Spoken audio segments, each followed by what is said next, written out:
제10장. 노아의 아들 셈과 함과 야벳의 족보는 이러하니라. 홍수 후에 그들이 아들들을 낳았으니 야벳의 아들은 고멜과 마곡과 마대와 야완과 두발과 메섹과 디라스요, 고멜의 아들은 아스크나스와 리밧과 도갈마요, 야완의 아들은 엘리사와 달시스와 기띔과 도단임이라. 이들로부터 여러 나라 백성으로 나뉘어서 각기 언어와 종족과 나라대로 바닷가의 땅에 머물렀더라. 함의 아들은 구스와 미스라임과 붓과 가나안이요, 구스의 아들은 스바와 하윌라와 삽다와 라마와 삽드가요, 라마의 아들은 스바와 드단이며, 구스가 또 니므롯을 낳았으니 그는 세상의 첫 용사라. 그가 여호와 앞에서 용감한 사냥꾼이 되었으므로 속담에 이르기를 아문은 여호와 앞에 니므롯같이 용감한 사냥꾼이로다 하더라. 그의 나라는 시날 땅의 바벨과 에렉과 아갓과 갈레에서 시작되었으며, 그가 그 땅에서 아수르로 나아가 니느웨와 르호보딜과 갈라와 및 니느웨와 갈라 사이에 레센을 건설하였으니 이는 큰 성읍이라. 미스라임은 루딘과 아나밈과 르하빔과 납두힘과 바드르심과 가슬루힘과 갑도림을 낳았더라. 가슬루힘에게서 블레셋이 나왔더라. 가나안은 장자 시돈과 헷을 낳고 또 여부스 족속과 아모리 족속과 기르가스 족속과 히위 족속과 알가 족속과 신 족속과 아르왓 족속과 스말 족속과 하맛 족속을 낳았더니 이후로 가나안 자손의 족속이 흩어져 나아갔더라. 가나안의 경계는 시돈에서부터 그라를 지나 가사까지와 소돔과 고모라와 아드마와 스보임을 지나 라사까지였더라. 이들은 함의 자손이라 각기 족속과 언어와 지방과 나라대로였더라.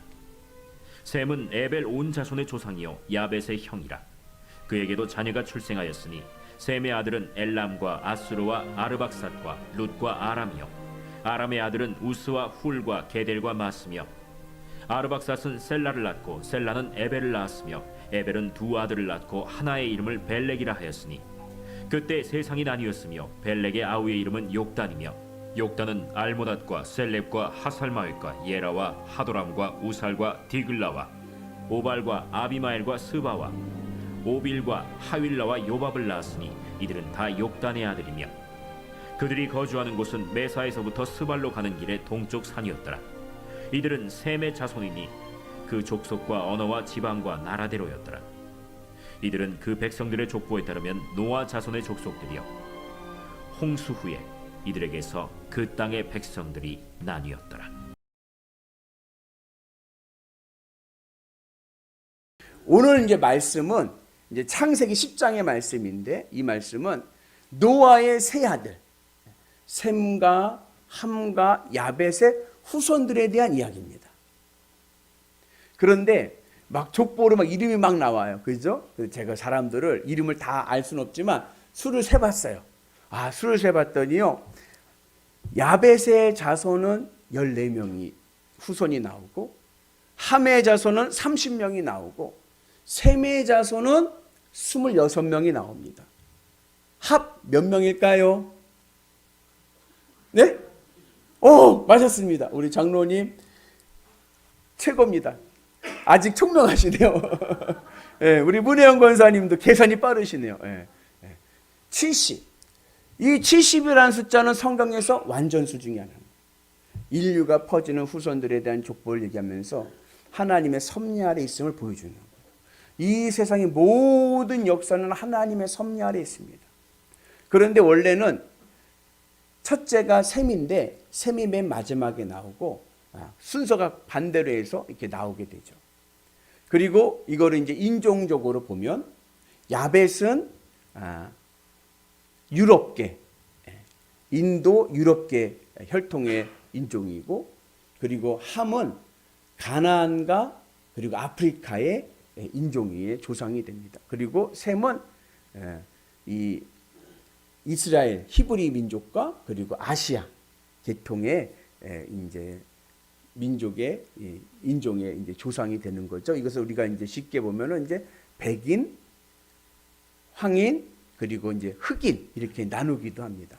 그리고 오늘 이제 그 지난 9장에서 노아가 함에게, 함이 이제 노아가 술 먹고 포도주 먹고 이제 취해가지고 하체를 드러내고 있을 때 사실 집안에서 벌거벗은 거는 죄가 아니죠. 흠이 아니죠. 집안이니까. 근데 그것을 가지고 흉을 보고 소문을 냈을 때 이 노아가 함에게 저주를 합니다. 뭐라면 형제들의 종이 될 것이다. 25절에 9장 25절에 나오는데 형제들의 종이 될 것이다. 이렇게 이제 이야기를 합니다. 그래가지고 이 말씀이 나중에 근거가 돼가지고 이 백인들이 흑인들을 노예로 삼지 않습니까? 그러한 근거의 말씀을 해가지고 흑인을 노예로 삼는 그러한 역사를 또 이제 우리가 보게 되지요. 근데 저는 그 인종적인 이야기를 하려고 하는 게 아니라 영적인 계보를 통해서 우리가 좀 신앙적인 교훈을 찾기를 원합니다. 하나님께서 인간을 창조하셨을 때 인간에게는 무엇이 있죠? 하나님의 형상이 있어요. 그렇죠? 하나님의 형상이라는 것은 여러 가지 관점에서 이해가 됩니다. 이건 인간만 가지고 있는 독특한 성향인 거예요. 하나님의 성품이 우리에겐 있습니다.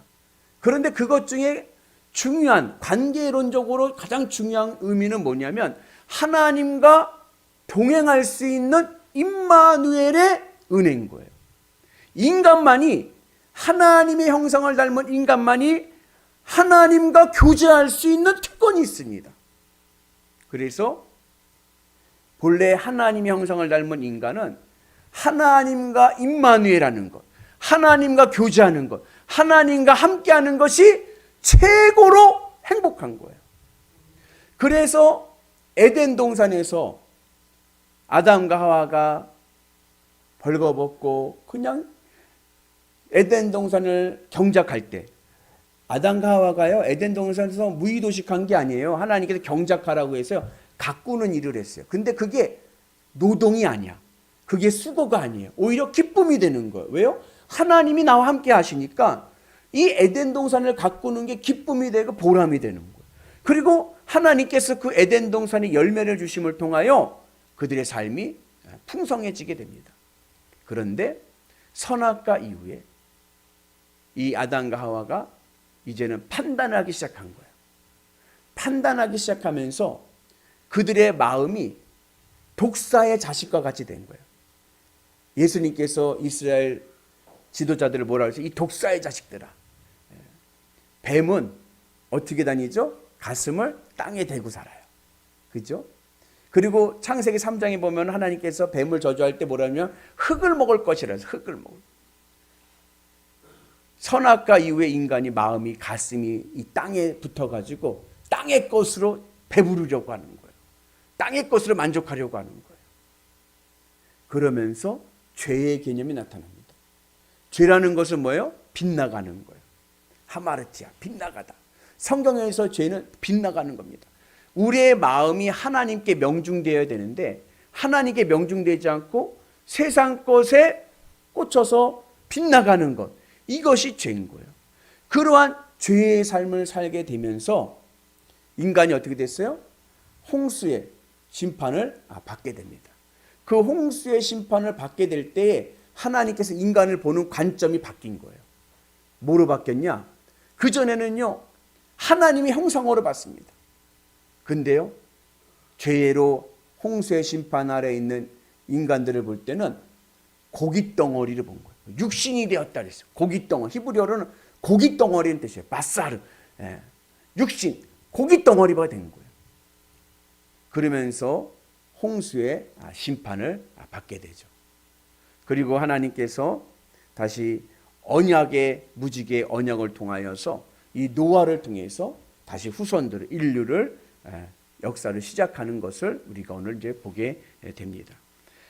이 셈과 함과 야벳은 영적인 교훈이 있습니다. 셈은요 이스라엘 백성들의 조상입니다. 기원이 됩니다. 아브라함과 다윗과 예수님을 통한 이 셈족들은 영적 유전자를 갖고 있는 자들이에요. 하나님의 민족입니다. 그래가지고 그들은 늘 뭐요?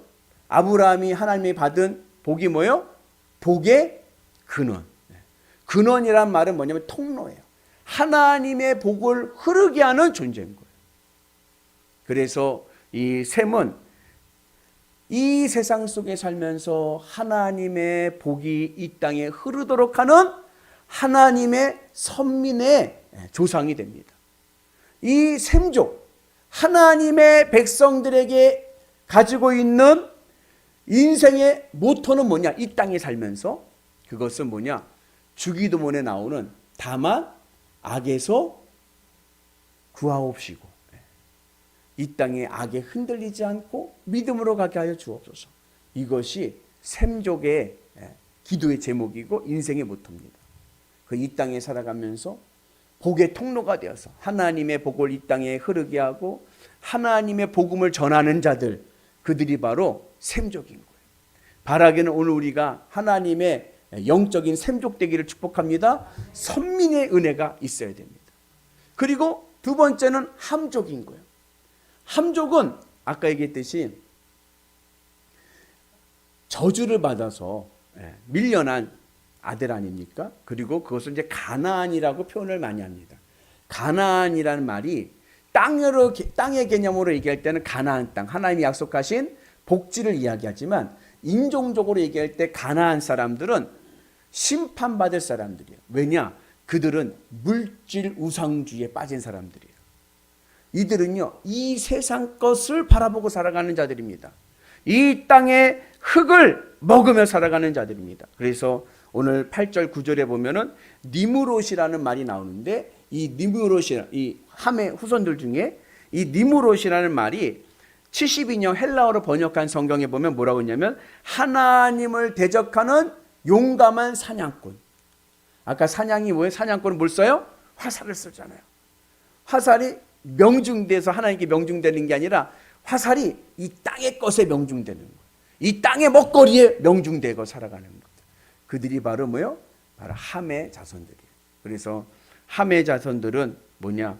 이 세상에서 성공하는 것이 인생의 모토예요. 셈족은 아까 뭐라 그랬어요? 다만 악에서 구하옵시고 하나님 제가 이 땅에 휩쓸리지 않고 하나님의 사람으로 살게 하여 주옵소서. 이게 인생의 모토인데 함은 이 땅에서 성공하고 이 땅의 것으로 내 배가 채워지게 하옵소서. 이게 바로 함의 후손들인 거예요. 그리고 세 번째 야벳은 막내인데 오늘 맨 처음에 나오는데 그들은 유럽의 인종인데 항상 성경에 보면 셈과 야벳은 같이 나옵니다. 아까 셈은 뭐라 그랬어요? 복의 통로예요. 복을 흐르게 하고 복음을 전하는 자들이에요. 그리고 이 야벳은 뭐냐면 그 복을 누리는 자예요. 복음이 어디서 시작되었습니까? 이스라엘 땅에서 시작했어요. 셈족으로부터 시작했습니다. 근데 그 복음의 축복을 어디가 받았나요? 유럽이 받았어요. 엄청난 큰 문명이 일어났습니다. 원래 유럽 사람들은 예전에는 야만인이라고 그랬어요. 근데 복음이 들어가면서 유럽 사람들이요 세계를 지배하는 그러한 힘을 갖게 되었습니다. 그러한 복을 누리게 되었습니다. 그리고 그것으로 끝나는 것이 아니라 이 복을 받은 사람들이 야벳이 어떻게 해요? 그 유럽이 어떻게 됐습니까? 그 복음을 전 세계에 퍼지게 하는 원동력이 되었습니다. 그래서 이스라엘 백성들이 유대인 기독교인들이 예수님의 12제자들이 예루살렘에서 초대교회를 세웠을 때에 그때 그들이 복음을 들고 이방으로 나갔어요. 우리 사도행전 수예배 때 보는 이방으로 나가서 복음을 전하지 않습니까? 사도 바울이 1차 선교 여행을 하면서 복음을 전하지 않습니까? 이방인들에게 복음을 전해요. 그러면 그 이방인들의 복음을 받고 자기만 갖고 있던가요? 아니에요. 그걸 들고 또 나가서 다른 이방인들에게 복음을 전하는 거예요. 그래서 야벳의 특징은 뭐냐면 하나님의 복을 받아 누리고 그 복을 전하는 자. 그러한 의미에서 오늘 우리는 하나님의 야벳의 은혜가 있기를 축복합니다. 그래서 우리가 이 노아의 세 아들의 계보를 보면서 이걸 복잡하게 막 이해하기는 어려워요. 저도 잘 모르겠어요.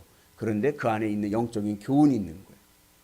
우리는 이 시대에 셈이 되어야 되고 야벳이 되어야 될 줄로 믿습니다. 그래서 하나님의 은혜 안에서 하나님 나라 가치로 삽시다. 아멘. 교회는요, 하나님 나라 가치로 살아야 교회인 거예요. 주님의 십자가 은혜가 있어야 그 교회가 올바른 정의로운 교회입니다. 우리가 그 은혜 안에서, 십자가의 은혜 안에서 서로 사랑하고, 아멘이시죠? 예, 서로 도와주고 격려해주고 섬겨주고. 예. 이번 주일 말씀은 위로의 하나님이신데, 위로는 가르치려고 하면 안 됩니다. 위로는요, 그냥 들어주고 같이 있어주는 거예요. 우리가 주님의 은혜 안에서 서로 위로해주고 축복해주는 사랑의 공동체 되기를 주님의 이름으로 축복합니다.